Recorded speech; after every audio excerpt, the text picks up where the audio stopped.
Hello there. How you doing? Doing well myself. Cheers, Yes, buddy. sir.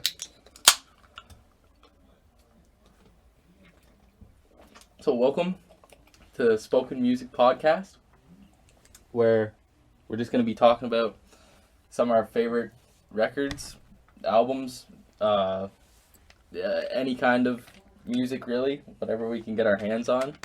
The one we we're thinking about doing today is the first Third Eye Blind record from 1997. This is one of my favorite albums of all time. One of my favorites too. I know it's the same for you too, so it's going to be interesting. We've never done a podcast before, so this is very different. Oh yeah. You may know us from the 3G. Check us out, Equilibrium on YouTube. Yeah, on YouTube. Yeah, we'll probably put this on YouTube and stuff, so. We'll see how the places that this goes, but if you're listening, thank you. Yeah, thank you. I hope. Maybe someday somebody will be watching this. At least one viewer. I'll play the album too in the background just so we have a little bit of background noise for it. In the background. It's a little Third Eye Blind reference for you there. I'm cold, I'm made of rocks. Nothing can really attack me except scissors. Just a little rock, paper, scissors, joke. It was a joke. I'll have this going on in the background. Hopefully YouTube doesn't take us down for this. Hopefully not. Okay, I guess we'll start with the history of the band. Yeah, for sure. At least what we know offhand. We're not Wikipedia or anything, but... I guess I could check just to see the band members' names and stuff. Oh yeah, 100%. Just to start off. Yeah, while you're doing that, the main thing I can say is the lead singer is Stephen Jenkins, and he does a lot of the actual writing the lyrics and stuff, and he's one of my just favorite music inspirations in general. He's got such a fascinating, almost poetic way of writing songs. Mm-hmm.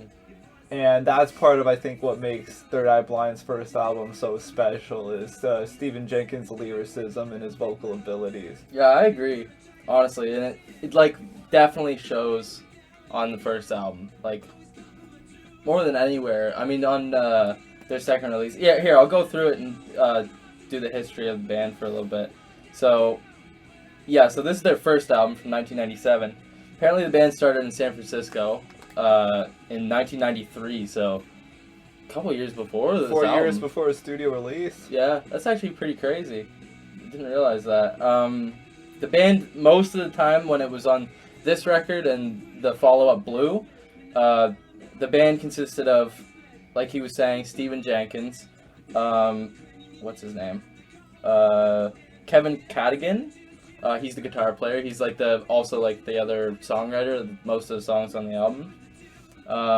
And then it also had, let's see, his name was, I think it's Brad Hargreaves. I think that's how you say it. I think he's the, let me just go to the first album and make sure I'm getting this right. He was the drummer, and I just found this out today. He wasn't the drummer on every track. No, There was another drummer on this album, Michael Urbano. He's considered an additional musician, but he was on 4 of the tracks as well. Okay. As the drummer, yeah, which is pretty crazy. And then Arion Salazar, very interesting name. Yeah, he was on bass. Okay, cool. Yeah, and then so just off the top of our heads from there, they made this record, Blue, which consists of the same guys. And then they got a new guitar player. I believe it was just a new guitar player Out of Vain. That's the third album, and that has Crystal Baller. Yeah, Crystal Baller and Blinded is on that one, and then after that I think it's Ursa Major. Yeah, which is another incredibly underrated album, by the way. Yeah, I haven't even checked that one out at all really, but and then after that they go into a bunch of different ones I don't even know. There's one I know called Dopamine. Yeah. Nothing against any of these records or anything. It's just I haven't, dug into their catalog extremely after I found this album and Blue. Anything else that I heard, I just never caught my ear as much. But nothing against or anything. I need to maybe check it out. If anybody wants to recommend anything. 100%. Yeah, fantastic band. Like I said, I know their first few albums pretty well, and yeah, again, not a criticism on any of their later work. It's just that there's such praise to this album because it's a very near, if not absolute, perfect album, and very much the same can be said about Blue too. Yeah, exactly. I fully agree, honestly. I guess we could start going by track and just seeing, what's our favorite songs and stuff, name off. I guess we could give actually, let's do this first. Let's give our personal history of the band. So you can go first. Like, how did you find Third Eye Blind? Absolutely. So, I've technically known of Third Eye Blind for a very long time. Their biggest song, and the biggest song off this album, is Semi-Charmed Life. It's one of those songs where a lot of people don't actually know the title of it if they're just a casual listener who've heard it on the radio. It's got an incredibly catchy intro. You recognize the song almost instantly when you hear it. Yeah, drums, eh? That's how I first heard of the band, was just through their plays on the radio and just through hearing it that way. Yeah. And I was always under the assumption that they were just a one-hit wonder band, because so many bands, especially in the mid to late 90s, kind of got considered one-off throwaway bands. And since no one I knew and nothing I knew of Third Eye Blind really made it seem like they were a band that had much more to offer, I never considered it. Until actually my friend Brock here told me, hey, check out the rest of that album, because it's actually a really insane album. And now I'm at the point where I know a number of their albums really well, because it's just that good. Mm-hmm. Yeah, I agree. Yeah, that the way I found the album was in the same way, probably Semi-Charmed Life. Either hearing it on the radio or just coming across the music video on YouTube or something. We're also pretty young guys too. I'm only 22. He's almost 24. He's 24 in a few weeks. Yeah, so we're pretty young guys too. So most of the time we're finding all these kind of older bands from the 90s and such. We're finding that all online wherever we can from YouTube and stuff. So we do have a lot of accessibility in that sense, where we just easily come across that kind of stuff. But yeah, I found Semi-Charmed Life probably first, just on the radio or something. And then I remember that one wasn't the one that clicked with me first. It was I thought that the solo in Jumper was really cool when I heard that on the radio before. And I was like, oh, that's a pretty rad song. And then I heard How's It Gonna Be? And that was the one where I was like, wow, that's an amazing song. That just clicks with me perfectly. And so after that, I remember just sitting in my bed when I was in high school, and immediately I was like, tomorrow I gotta go out and I gotta find the CD for, it was Collective Soul's self-titled album, and the Third Eye Blind album that I wanted to go find. And the next day I found the Collective Soul album, but I didn't find this one, right? So I had to look around for this CD for so long in hawk shops and everything. And this one day, after maybe 2.5 years of searching for it, I was at this random hawk shop in my town that it was just a small place. Didn't even last too long, but they had a couple CDs there, and I used to collect CDs, so I'd look through and I'd skim around and see if Third Eye Blind was there, and it never ended up being there. This one day in particular, I was at this place, going through all the CDs, and I accidentally knocked a couple down in the back. And I was looking for the Third Eye Blind album at the time. I knocked a couple CDs on the back, and I was like, oh, man. So I looked under the shelf, and sitting there was this exact CD, like that, sitting up on its side, just with the face out, and I was like, oh my god, here we go. And I grabbed it, and I bought it, and this has been my copy ever since, so... CD's not even in there right now because I was listening to it earlier, but Yeah. but yeah, that's the and then I just always loved this album in particular. Like I was saying, Blue as well, especially as of lately. I feel like it grows on you, right? Yeah, it does. It takes a bit more time than this does to grow on you, but because it has a lot more experimental tracks. Like this album's very pop heavy in a sense. Like a lot of the songs, including Semi-Charmed Life, or especially Semi-Charmed Life, are built to be a pop song, in a sense. You know? And I find that Third Eye Blind is a band that was willing to move along with the times. and in 1997 doing pop rock. To our music taste, we really gravitate towards that kind of thing anyways, but as Third Eye Blind evolved as a band, their sound really evolved to kind of keep up with the times too. Yeah. So they definitely foster a much more modern sound, and you can even hear it slightly from their second album, which can kind of be surprising. Yeah, he uses a lot more of his high voice on Blue. 100%. Yeah, which is he's testing himself. Yeah, he's testing his vocals and stuff, and I think that's actually a really cool element of the album. But yeah, I guess let's just get into the track listing of the album. So let's start off with Losing a Whole Year. That's one of my favorites on the record, honestly. Incredible start. I agree. Honestly, like it's a perfect start for the album.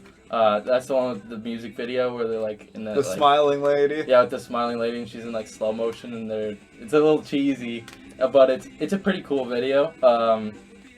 But this is easily another song that could be considered like it's definitely a pop song, like built as a pop song, and it like works that way, you know. They even do throw in a little guitar solo too, which is I love that part. Yeah, very like uncharacteristic of a pop song, but you're right, all the elements of the song still maintain such a pop feel, and it's part of what makes Third Eye Blind unique is their ability to mesh that all together. Exactly. Yeah, and I love that on this album too, is that there's so many elements of like most of the guitar solos on this album. There's several of them throughout definitely. each song. But they kind of turn the guitar solos into like jam sessions, and we can get to that later with certain songs. Losing a Whole Year, they're definitely one of my favorites from this record. After that, it leads into Narcolepsy. Debatably, my favorite. After revisiting the album as of lately, preparing for this podcast, that song in particular has just been clicking with me so much. Lyrically, it's incredible. Every lyric on this album is fantastic, but there's some on that song in particular that are just like, what does he say that I found the other day? A nightmare tape loop of what went wrong yesterday. What a great lyric! And I had no idea that was what he said until I went in and looked at the actual lyrics, because it's kind of hard to tell. 100%. Yeah. How do you feel about that song? I've also given it more of a listen the past little bit than I have, and it's definitely a great song. I'd consider it one of the more solid tracks on the album for sure. Although in my opinion, there's not really any misses on it. And Narcolepsy, it's definitely about a guy who's just too stuck in his own head and just overthinking everything. And I think that people can relate to stuff like that. I know that I can relate to something like that. And in general, the whole album, that's part of the reason why I like it so much, is it's also, not only is it like so poetic, like I was saying, but like it just speaks to, at least me, in a very personal way. Like I think I can very much understand what he's saying with a lot of these songs. Mm-hmm. Yeah, I think there's like a lot of songs in this album that are really relatable. I don't know if it's just due to our experiences with life so far, but like a lot of the lyrics are relatable on almost every single song. So yeah, very much. Yeah, and then after Narcolepsy, it leads right into Semi-Charmed Life, which obviously we were talking about, and most people know that song just from the drum riff alone. If you know Third Eye Blind, you know Semi-Charmed Life. I would hope so. Yeah, you can't miss out on that one. And a lot of people, consider that their hit, and not only their hit, but it just very much a standard pop song, which it is very much not. One of the most magical things about Semi-Charmed Life is the lyricism, and is in the story he tells. Mm-hmm. He's able to put out such a simple sound, and a lot of people really only remember it for where he mouths like do do do do do do. Mm-hmm. But if you dig into the verses and everything he's talking about in that song, he's actually spilling out his heart about this tragic drug-addled relationship that he's had. It's very kind of heartbreaking of a song. Oh yeah.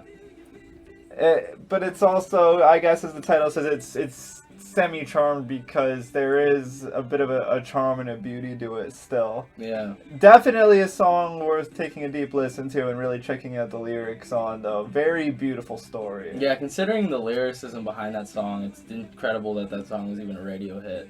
It is. Yeah. And they used it in some movies and TV shows, and I think at the time they didn't even realize exactly what the song was really talking about either. No. Exactly. It was kind of just hidden behind his like quick singing or almost rapping on the song, which is actually very well done. Honestly, it's great. Honestly, and yeah. So then after Semi-Charmed Life, it goes into Jumper, and like I was saying, that was another one of the songs that clicked with me, especially with the ending solo of that song. Yeah, which we're actually getting to yeah, right we're now. literally getting to the solo right now, but. Yeah, that used to be one of my favorites. Nowadays, it's kind of slipped down to near the bottom of my tiers of what these songs, like my favorites on this album. Not to say I don't like it, but it's definitely, it's actually not necessarily taken away from its relevance to me, but it's not as good anymore, I guess. Jumper is still in the upper echelon for me. I really like the song. Yeah. It's a very simple song too. This one, in a sense, it almost sounds like it would be a deeper song than Semi-Charmed Live and Jumper. If you didn't know, that song is about somebody contemplating suicide. Yeah. And the song was entirely like written from the perspective of somebody who's basically telling them not to do it. Yeah. But it is just very, very simple. It's basically just saying like, you can move on from whatever happened in life and nobody's gonna judge you, and you got more time to look forward to in life, essentially. Yeah. But that's really all it is. It's a very sweet song, honestly. Yeah, honestly, yeah. And I love how the song just starts right away with that guitar and him immediately saying, I wish he would step back from that ledge. It's so powerful right away to the concept of the song. And even the whole chorus is really just him saying, I would understand, which that's, it's so simple, but it's so powerful. Yeah. It's an overlooked thing that a lot of people just want to feel understood. Yeah, exactly. And then after Jumper, it leads right into Graduate. How do you feel about that song? Graduate's fantastic. Graduate's got one of the funnest guitar riffs on the whole album. Yeah. And I believe that's one of the ones that have a really intense tuning. Most of these songs on this album, we're both guitar players. And most of the songs on this album have extremely unique and odd times tunings. Yeah, exactly. And it's kind of weird to switch your guitar every time you're playing through a song. But most of the songs have a unique tuning, which makes them sound like that they're so appealing to the ear. Yeah, exactly. They have that really unique sound to them with that tuning. It's awesome, honestly. Yeah, it's almost like the pop structure, but with just such unique voicings. Yeah. That's, I think, part of really what catches your ear about it. Yeah, this song in particular is the one I was thinking of earlier, where it has the bridge part, which is like the solo. It has that whole like instrumental section to it. I love that because this is still a song that has a very like unique or a very heavy pop influence. And is built sort of like a pop song, but contains that really cool bridge to it that is just awesome. I love that part. Like, it really started to catch my ear as of lately. Yeah, I love this song. It's honestly one of my favorites. Agreed. Yeah. And then after Graduate, it goes into How's It Gonna Be? And as I said, probably like another one of my top favorites of this album. Still, after hearing it for the first time, it's still up there, it's still one of my favorites. How do you feel about it? I'm very much in the same boat. It's debatably my favorite song on the album, and it's had times when it has been. How's It Gonna Be is very special to me too, because I definitely relate really hard to what Steven talks about in that song. And almost the entire album really is about a relationship. There's only a few deviations from it. And How's It Gonna Be is really just very simply like asking that question, like how are their lives going to be if they don't know each other anymore, if they aren't part of each other's life. And he very eloquently describes both the good and the bad of them being around each other. And he does some visual storytelling which just makes you feel like you're there, like you're put right in his shoes. And that's, I guess, the other money word for it, is you can really feel like you're in his shoes just from the way he describes certain scenes. Yeah.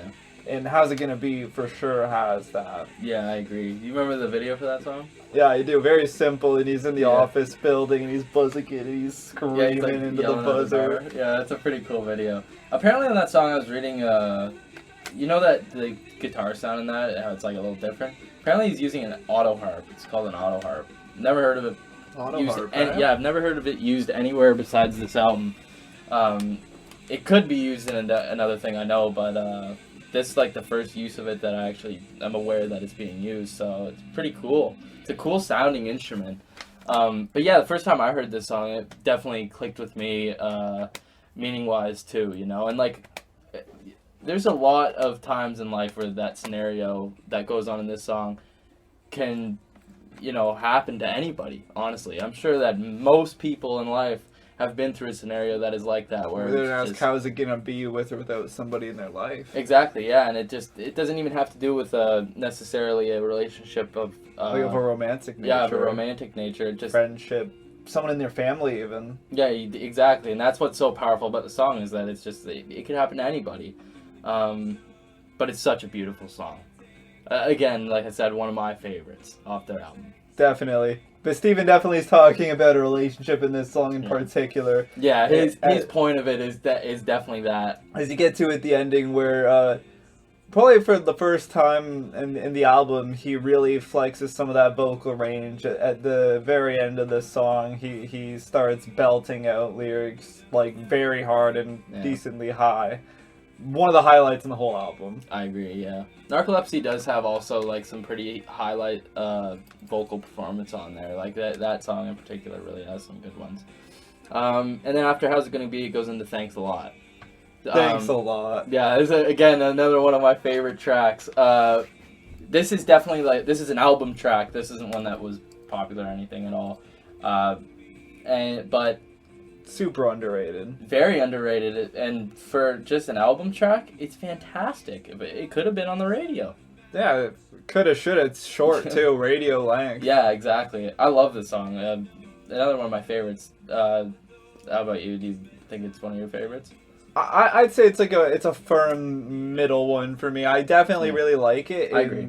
I would, like I said, I would go as far as to say on this album there is no weak song. The whole album is very strong. But yeah, this would be like more towards the middle of the pack for me. Yeah. Very good though, and again, this one is definitely about a relationship as well. Yeah, and at this point in the album, you're already 7 tracks in, and it's still, you know, keeping up with its power, and it's, you know, all the performances are still fantastic. So it's still keeping your ear, like, clocked into the album properly.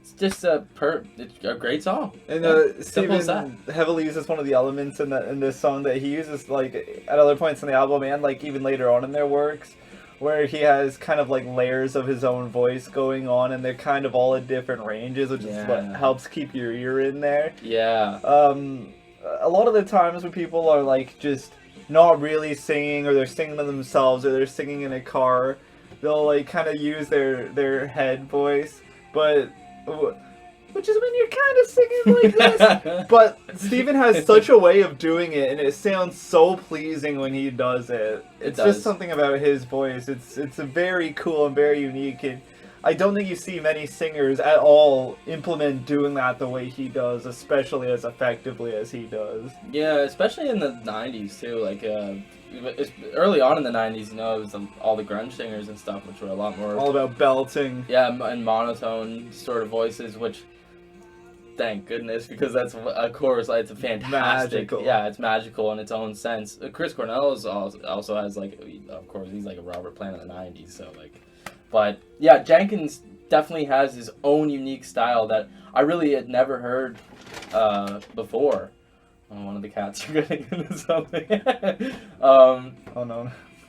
Now they're all going for it.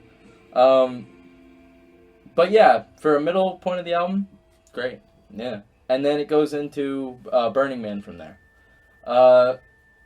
Again, it's still a really great track. This probably is my least favorite on the record. Not to take away from it, but it's probably my least favorite. Yeah, unfortunately, I would agree. If I had to pick a least favorite, all the while still saying I think it deserves a spot on the album, and thematically, it very much fits. Yeah, the album's still pumping at this point. It's still at a very high point when listening to it. I actually love the part of the song where the vocal line, the "Hold me down, wanna find out." That's great. That sounds fantastic. It's a great hook. Yeah, I was about to say, upon listening to it again a little bit more recently, I really, I actually forget what he says, funnily enough, but he has that one part about how he'll keep going like until his leg stops, something along those lines. Oh yeah, I remember what you're talking about. Yeah, that part was. And I won't get enough until my legs are broken. Yeah, like that was very catchy to me. Yeah, that is a very good hook. But yeah, for the most part, that song is not a filler, but it's just probably my least favorite on the record. But it's not taking away from it because it's still a fantastic song. 1,000,000%. Yeah. And then after Burning Man, it goes into Good For You. Yeah, and Good For You is huge. It turns up the energy right back, and you're just rolling with it. Probably the hardest song on the album, like heaviest in a sense. It's not necessarily heavy, but it's the most like pounding and like a bit more aggressive. Yeah, on intensity. the aggressive side. Yeah, emotional intensity. The guitars are going. Yeah, it's very cool. Is it one of your favorites? One of my favorites, 100%. Honestly, after close to like listening lately, it's become one of my lesser favorites. Wow. Okay. But when I first heard the record, it was top 2 probably. Like it was like one of my favorites. I agree. Easily, yeah. And it's still up there. Yeah. And lyrically, again, it's one of the more simple ones, but I think it's just so relatable too. Yeah. It's clearly, again, the relationship is the theme there, and it's just the two people who aren't quite on the same page about everything. And even though there's animosity, it's just that question of, is everything good for you? Like, yeah. And there's almost that bit of resentment in it, too. And Steven just, again, puts out all those complex emotions in such a way where it's just, even if your mood is different, you can almost hear what he's saying a little bit differently. Yeah, I agree, yeah. And it's still like, again, still pumping through the album, so it's still a fantastic song. Yeah. And then after that, it goes into London. How do you feel about that song? I feel like London is one of the ones where like I used to skip past it a lot. Wow. Yeah, like... Sure. I feel like London is actually one of the more interesting songs on there lyrically. I guess if you haven't noticed at this point, for me, lyricism in music is one of the most important elements. That's for me as well. Even if a song sounds fantastic, and even if a singer can sing great, I won't be as invested as I would be if the actual like quality of the lyricism isn't up to par. Yeah. But again, with London, that's a song where I find it very interesting because this is speculation. This is my personal take on it. I feel like when he's talking about London, he's not like actually talking about any place named London. I almost feel like he's using the word London as kind of like metaphorically for a situation in life, metaphorically for like he doesn't want to go through particular situations with a person anymore. When he's saying he doesn't want to go to London, it means that he doesn't want to go through like all the trouble of working things out with this said person that this whole album is talking about a relationship with. That's just my personal take on it. This isn't anything that's been confirmed by anyone in the band or anywhere, but that's the way that I read into it. So I feel like it helps thematically glue everything together still. And if I am right, Steven, then fantastic writing. I've never seen the song like that before. That's a intense way to look at it. That's very interesting. Wow. For me, that song, when I first heard the album, honestly, it was like one of my lesser favorites. As of lately, though, that song has really grown on me for some reason. I think that it's a very catchy hook. It's a very great riff throughout the whole song. Yeah, honestly, one of my favorites. I don't have much to say about it, but it's one of my favorites on the album. I was going to say something about London that I heard, but I guess we'll get to it later if that comes to be. And then it goes into I Want You. I Want You. Yeah. So this is one that I'm pretty interested to hear your opinion on because as of lately for myself, I actually found out that I Want You was just made. It's at least it says in the album in here that the only people who are playing on that song are Steven, and he plays everything, it says. And then the producer of the album, Eric Valentine, he was on guitar, keyboards, and programming. Those are the only two that are on the song. Apparently the rest of the band isn't on it. Wow, very much a Steven song. Yeah, I had no idea. And it's like, it sounds like the full band is there in the song, but if you really think about it, there's not that much going on in the song. Yeah, not a whole lot, not instrumentally. Not instrumentally, but meaning-wise, that song is very intense. How do you feel about that song? Oh yeah, I love it, and again, that's kind of going along with that relationship theme of it, and that's kind of like the push instead of the pull, for sure. Yeah. And his vocal melodies, if anything, stand out to me a lot there. On the melodies in particular? Yeah, in particular, they're very cool. Again, he almost throws in like from Semi-Charmed Life at some points, like a bit of that like almost rap feel to some of it. Yeah. Even while going to such a nice and slow instrumental, it was an interesting contrast. Yeah, I love the hook in that. Do you? Great hook too. Me want you. Oh yeah. And I can't get enough with all the background like vocals. So, and that's why I was so surprised to find out that song was only made by those two. It has none of the other band in it. It's just purely a Steven song. And there's only a couple songs in this album that are just him. Yeah. Not just him. Like that's the only one in the album that's just him and the producer. At least that's what the actual album says, is that it's only those two on it. Maybe there is the other members on it on some instruments, but it literally states that Steven's on everything. But there are a couple songs, like he wrote Semi-Charmed by himself, Jumper. Every other song is him and Kevin. Cadigan, yep. Yeah. So, but yeah, I Want You I love that song. I do. And then from there, it goes into the background. The background, which is definitely not in the background of the album. It's at the back end, but they could have changed the title up for that. So this is a contender. This might be my personal favorite on the record. I think that the guitar work is extremely well performed.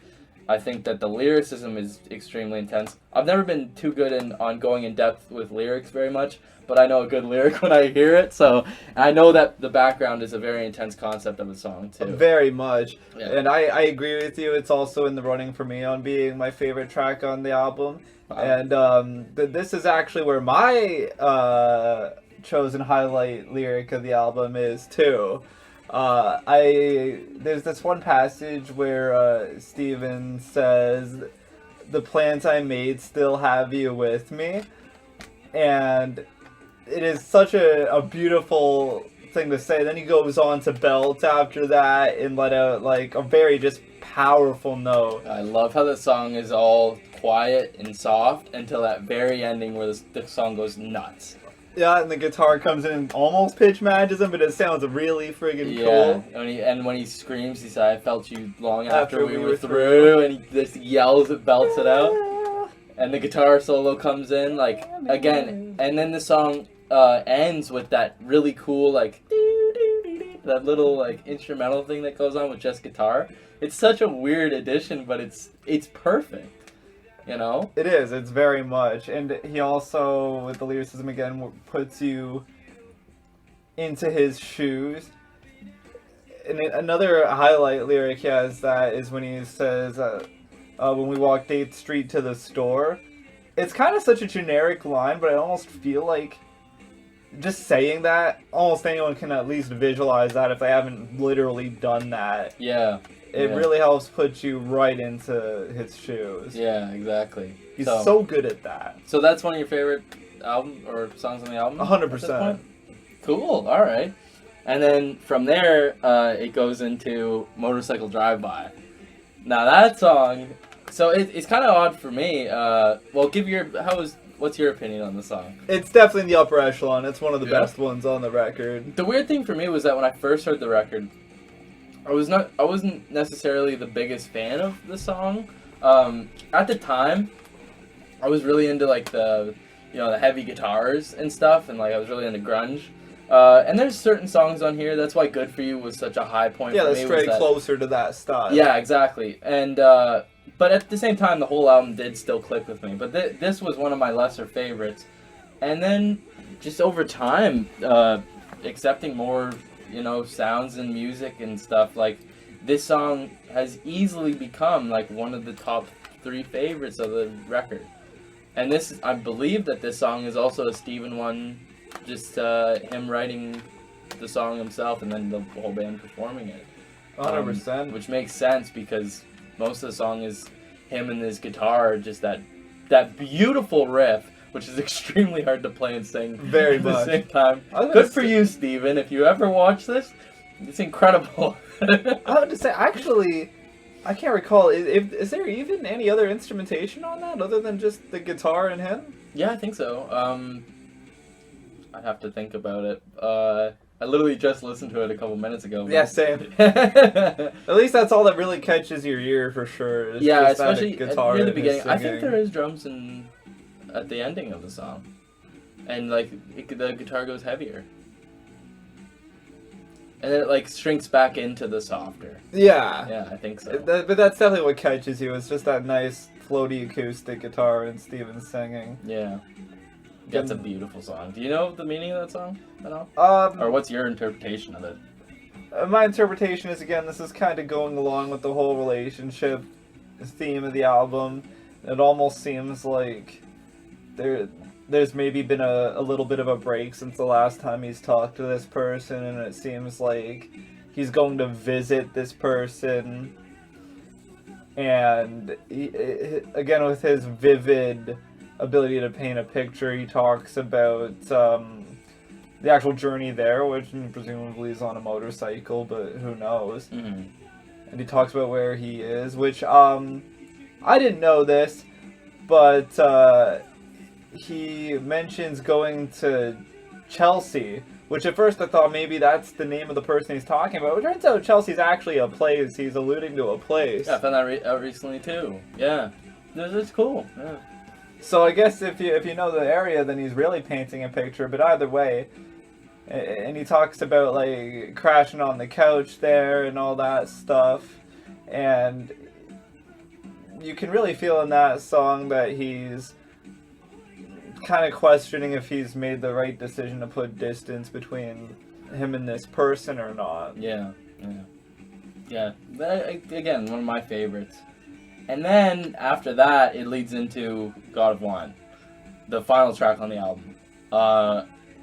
And there's a lot to say about this song because this is like... powerhouse. Yeah. Is this your favorite? Debatably. Okay. I very much don't know if I can even say what my favorite one is on the record. They're all exactly. so good. It's very tough because, again, like God of Wine is also one of my favorites, and this is another one that clicked with me almost right away. Absolutely beautiful. Just recently, we were trying to learn the riff to the song. Again, it's in another crazy tuning. But as simple as it sounds, it's not as simple as it's played, you know? Yeah, Like, definitely. It's a pretty tough riff. To try and play and sing that is very, very tricky. Yeah, luckily Steven had Kevin behind him doing that kind of, the playing at that part, but yeah, like, this is easily one of my tops again, like, yeah, a contender for my favorite as well. I know I've said that several times, but it's difficult with this album because it's all bangers. Agree wholeheartedly. What do you think of this song? Like, one thing I think that's interesting to note about God of Wine is, funnily enough, I think this is one of the few songs on the record that actually strays away specifically from an intimate relationship. God of Wine. Sorry, something was going on. God of Wine actually. If I'm not mistaken, is about Stephen and his mother. I'm pretty sure. God of Wine? I'm pretty sure. Yeah. Sorry, the phone might be shaking. Like, we're filming on a phone right now. We might be shaking due to a phone call, but that should be over in any second now. We're in the early days. I'm sorry. But yeah, God of Wine is supposedly about his mother, right? Yeah, supposedly. And if you look into the lyrics, it's interesting because, again, he's really painting pictures, but they're more like abstract. It's strange. They're so vivid, but they're somehow abstract, unlike in a lot of the other songs where they're very much earthly and fixed, where you can see exactly how it is. Yeah. But God of Wine is very fascinating, especially how it's like the God of Wine comes crashing through the headlights of a car. Yeah. What an interesting visual that is. It is, yeah. And I suppose that's a metaphor for something. Unless it is very close to whatever happened in his situation. Yeah, supposedly. Yeah. I don't directly know what the song's supposed to be about. I don't even know if he's ever stated what it's actually about, but there might be something where he said that it had something to do with his mom. Okay. I do believe that's out there. I don't know all the specifics other than that. Yeah, but what to do with his mom is the question. Like, did she get into a car accident or something like that? I think they actually just had a very complicated relationship. Okay, so that is a very, very interesting use of a metaphor, but that is cool. Definitely. And we actually had an interesting conversation with our friend who definitely hadn't heard the song, where he actually mentioned that whole idea of the God of Wine. Remember that? Yeah, he was talking about a psychedelic book that he read or something like that, and it had to do with not necessarily a psychedelic book, but it was do you remember what it was? I do actually think it had something to do with that, and how it was either the ancient Greeks or the ancient Romans. They used to like view psychedelics as like a godly substance, and they would have a lot of those rituals and ceremonies where they would, partake in doing like mushrooms and stuff like that to get those like psychedelic experiences. Okay, I remember more now. Yeah, I so remember that. For sure, God of Wine is also definitely referencing drugs, which again, it's not the first song to reference drugs. No, there's quite a lot of drug talk in this album. Yeah, like we were talking about Semi-Charmed Life, like he literally says crystal meth. Yeah, which a lot of people skip over. Yeah, which is crazy. So, but easily this is one of the best songs in the sense of its dynamics too. Like it starts off with that really soft riff, and then twice throughout the song it changes into that very heavy guitar and the squeals that it's so good, especially for a closing to an album like this. It's it kind of goes out of the field of that pop sound, where the pop formula that they follow on certain songs, and jumps to just the band themselves. These are them as people. I think this is why it's such a fascinating album, is that there's so many bands out there, like I'll try to give an example. Semisonic, around the same time, they got really big for Closing Time. Yeah, Closing Time, exactly. Fantastic song, but from there I haven't really dug into Semisonic from there, and they're considered a one-hit wonder because of that. And with this band, you can also consider them a one-hit wonder in a sense. They did have bigger hits, like, but Semi-Charmed Life just, like, overshadows. Yeah, it was the only thing that got massive radio play like that. At least to what we know. We're also young, so we're not technically sure. But from, research and stuff, it seems as if Semi-Charmed... Never Let You Go got pretty big radio play. Oh, yeah, and that's off of Blue. Yeah, but that's a great song, too. The background's playing now. That's one of my favorites. But, so this album, it just has, like, so many dynamic shifts throughout the entire album with different formulas of songs and stuff. Like we said, the tunings are really cool and give a nice sound to the album. And that's what makes it, like, to me, like, it's much more than what most people see this album as. It's just 100%. The album that has Semi-Charmed Life on it, or Jumper on it, whatever. There's so much more to dig into of an album. And I feel like more people need to check it out because of that. It's such a good, not only 90s record, but a good just all-time record. Yeah, all-time record, for sure. And to be honest, it's one of my favorite albums of all time for years now. It still hasn't changed. I agree wholeheartedly. Yeah, if you're somebody who is in our boat where, like, you're a casual listener and maybe you're watching this because you know Semi-Charmed Life or just Jumper or just like one or two Third Eye Blind songs, then yeah, like, I super heavily recommend that you take a closer look at more of their work, because I'm sure if you like one of their songs, you'll like a bunch of their songs. Yeah, exactly. And we were in that same boat where Semi-Charmed or Jumper were the only ones that we were familiar with until, digging more into it. I remember you saying you didn't even like Semi-Charmed for a while. I mean, it was just like, you hear it on the radio enough times and you don't dig deep enough into it. You do think he's just a Duke guy. Yeah. It's a catchy hook, but yeah, I get it. Yeah, no, but and yeah, now it's a fantastic song to you, correct? Oh yeah, 100%. Yeah. I can see myself going through the whole story that Steven tells on the whole album. Trust me. Yeah. It's beautiful. It's absolutely beautiful. It's such a bold album. Just the way that you get put into somebody else's psyche. A lot of people will tell very interesting stories in their own ways, but Stephen Jenkins in particular has such a way of writing lyrics. Yeah, he conveys them well. Yeah, he conveys them very interestingly and very well. And you would think that, like, immediately after this album I'd want to check out more material, which I did. I tried to with Blue. But they do change as a band. Especially after Kevin leaves after Blue. It just kind of changes sound quite a lot. I do agree with that. There's a bit of a change in instrumentation, and it's like I mentioned earlier, they kind of evolved their sound with the times a bit too. Yeah. Because they were kind of still on the edge of, like, pop rock even at the time of this album.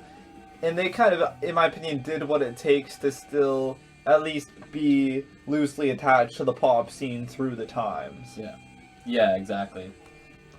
And that's what's so interesting about this album, is that the time that it came out, it was at the same time similar to what was going on at the time with bands like Semisonic, or who else was around this time for, like, the alternative rock. Like, Bush was putting stuff out around 97 too. Yeah, Science of Things or whatever it was called. That record was probably out by this time. Bush, what was it called? What Razor Blade Suitcase was like the year before. Yeah, so that would have been big. Like Oasis, I think, was still putting stuff out around. Oh yeah, this Be time. Here Now is this year. Yep. I guess we could technically do a episode of a podcast on just the year of 1997 alone, because that's also the year of OK Computer. Yeah. So and that's what a crazy difference between those two albums, Definitely. But and a lot of people, think that there wasn't much going on in the 90s after grunge died, but these are some great examples. There was some great music coming out even post grunge, for sure. Yeah, full albums worth of material that is just totally worth checking out. But don't worry, we will also be getting into the grunge era and time before grunge too. have a lot to discuss when it comes to music. Yeah, even though Third Eye Blind, this record in particular, is like one of my favorite records, we have a lot more records to talk about that are even, in my opinion, like, just push standards too far, you know? Not too far, but like even further, you know? Like perfect albums. But this one, yeah, absolutely. It's just a contender for one of the best albums of all time, in my opinion. Yeah, I would probably say that Third Eye Blind's self-titled record, in my opinion, it's gotta be around like a 9.5 out of 10. It's about as close to a perfect album as I can get. I would give their self-titled album a 9.5 out of 10. Yeah, and I'd probably be up there with you. Maybe a 9, maybe a 9.5. If we wanted to rate it, but honestly, it's not even an album that needs to be rated because it's just perfect as it is. You know, it's like you gotta listen to it, and I guess technically we also have you know, like we just click with it. Maybe some people can't, but whatever. You know, it's just a great album.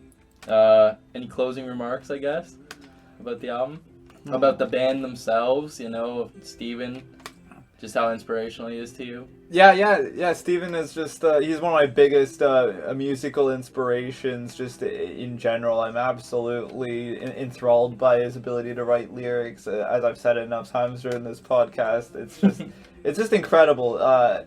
And again, all the credit in the world too to like Kevin Cadigan, because he is such a unique guitar player, and the fact that he was able to make such a number of cool riffs and such a different ways of tuning, and incorporate those elements of doing stuff like solos and bridges and more complicated guitar work, but still make it feel poppy. That's big talent. That's very crazy. And that goes for the other players in the band too. The drumming on this is insane, and the bass playing is underrated. Very much so. Like, if you really listen to some of the bass playing that's going on, Narcolepsy is another good example where the bass does something different that like runs along its own pace while the guitar is doing its own thing near the end of the song.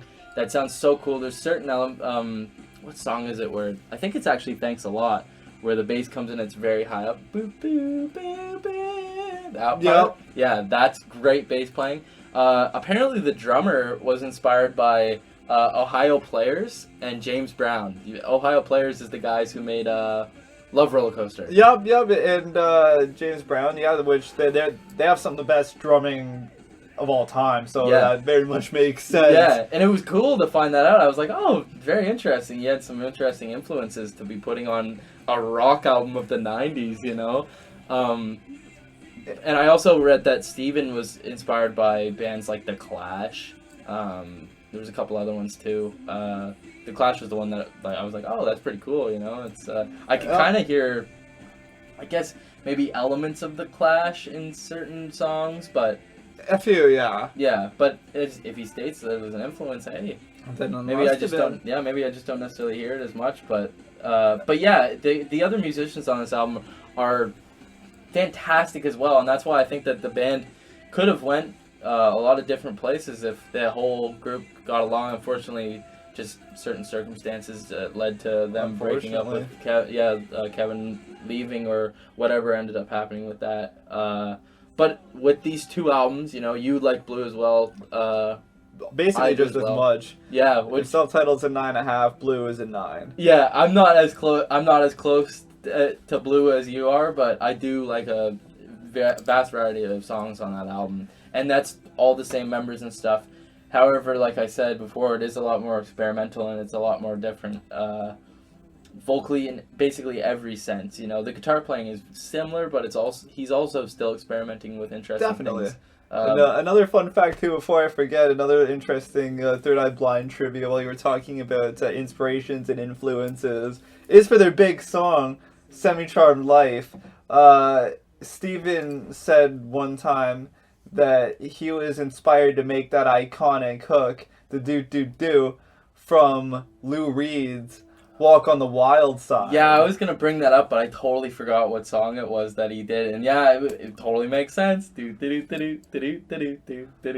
So the whole band had a lot of very fascinating inspirations from the 60s, 70s. Very cool stuff. Yeah. Very modernized and popped out. Very cool. Yeah. Third Eye Blind, debatably the king of the hook. The thing that catches your ear. At least one of the kings. One of them, for like sure. I said, there are a lot of albums, including albums from that year in particular, that were crazy. You know, have you heard OK Computer? Not all the way through, no. No? Oh, yeah. Maybe that'll be an assignment for a future edition. OK Computer is considered, like, by many, at least critics, to be, like, the best album of all time. Which is high praise, sure.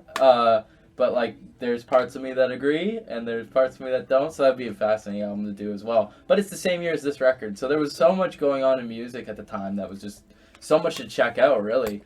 And that's why this album fits in perfectly with the 90s, you know? It was just, like, perfect time, I guess. 100%. I guess that's it, then. I guess that's the Third Eye Blind self-titled album, I guess. Thanks for watching, if anybody actually did watch or listen. If we did have anybody who watched, feel free to comment. Let us know, what do you like about the series? Is there anything that you would want us to review? Is there anything you'd want us to maybe do or change about the format? We're open to any kind of suggestions, and hopefully we can inspire some people to do deeper dives on bands that they were thinking about, or if they decide they like what we talk about, maybe they'll just check out something that they've never heard before. Yeah. Or just to know that you're not the only person out there who really likes Third Eye Blind. Yeah. They're not as underrated as you think. There's people who love them just as much. So, yeah. And, yeah, I agree that if anybody has any recommendations or anything, even Third Eye Blind later Third Eye Blind that maybe we haven't heard that you find just as good or worth checking out, let us know, because I'd love to hear more Third Eye Blind. 100%. Just more Steve, and really it's just I just never have gotten to a point where I've been far through their catalog. The farthest I've gone is to hearing like the Blinded song from Out of the Vein, hearing Crystal Baller from You, but that's literally it. I haven't gone. I think I played a bit of Ursa Major for you before too. Possibly. Summertown. Maybe. Don't recall it off the top of my head. Oh, it sounds fantastic. There's a few songs later on in their catalog that are just as good as their early stuff, from my opinion. So I'm just putting that out there. I recommend some of their later stuff very thoroughly. This man has some heavy praise for Third Eye Blind. One of my favorite bands. Yeah, love them. Of all time. I'd say so. Yeah? Wow. 100%. Up with like Guns N' Roses and Alice in Chains. Oh. Pardon me. I like Guns N' Roses too. So if any of you like Guns N' Roses, let me know which albums you'd like to hear us talk about, because they'll definitely be coming up in the future. Oh yeah, if anything, the next episode. Maybe. Maybe. One of my favorite bands as well. Okay, I'm out of beer anyway, so I guess that's it. Well, cheers for the end. Yeah. Yes, sir. Cheers, my friend. Okay. That's a wrap.